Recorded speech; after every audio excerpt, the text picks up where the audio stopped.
అవసరాన్ని అవసరం. డాక్టర్స్ కూడా ఇద్దరు డాక్టర్లు వేరాదు.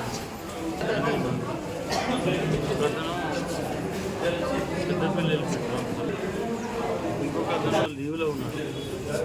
అదేవిధంగా 13 మంది నర్సులు ఏఎన్ఎంలకు 10 మంది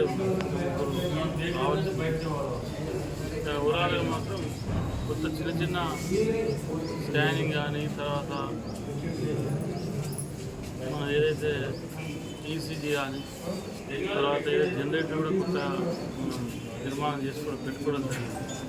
దానికి కొంత ఒక 60-70 వేలు అది కూడా జనరేటర్ స్టార్ట్ అవుతుంది. ఇవన్నీ కూడా త్వరలో అంటే రాబోయేటువంటి జనరేటర్ కానీ ఈసీజీ కానీ స్కానింగ్ మిషన్ కూడా ఇబ్బంది.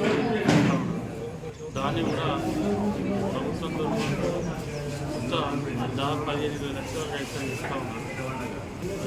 డాక్టర్ రమాదేవి దాన్ని కూడా ఇక్కడ ఏర్పాటు చేస్తారు. రైతులు చేస్తారు. ఎందుకంటే ఇవాళ ఇది కొత్తగా వచ్చినటువంటి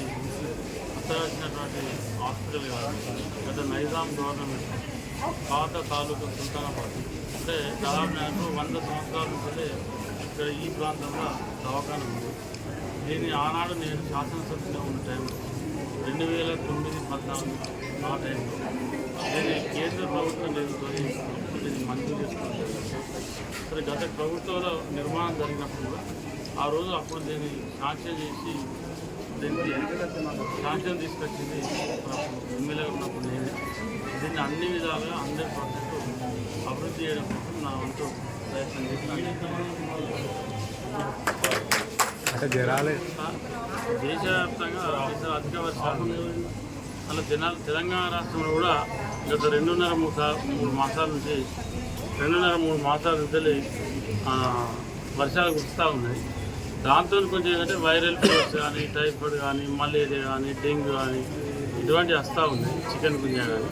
ఇక్కడ సుల్తానాబాద్ మన హాస్పిటల్ సంబంధించి ఇప్పుడు మనం సందర్శించి దగ్గర 40 బెడ్లు చిన్నపిల్లలు మహిళలు కానీ పురుషులు కానీ దాదాపు అన్ని బెడ్స్ కూడా ఫుల్ ఉన్నాయి. తర్వాత అవుట్ పేషెంట్స్ ఉన్నారు, ఇన్ పేషెంట్స్ ఉన్నారు. కానీ ఇక్కడ కూడా డెంగ్యూ పాజిటివ్ వచ్చినటువంటి దాఖలా లేవు. ఓన్లీ వైరల్ ఫీవర్స్ 10 పేషెంట్స్ అలా ఒకరిద్దరు చికెన్ ఇటువంటివి ఉన్నాయి. మేజర్గా అయితే వైరల్ ఫీవర్స్ ఉన్నాయి.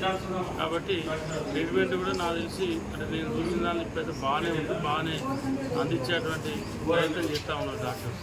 ఇంకా వాళ్ళకి ఉన్నటువంటి చిన్న ఇబ్బందులు చెప్పారు, నా దృష్టి తీసుకొచ్చారు. అది కూడా 50 ఇబ్బందులు చెప్పి కూడా చూస్తాం.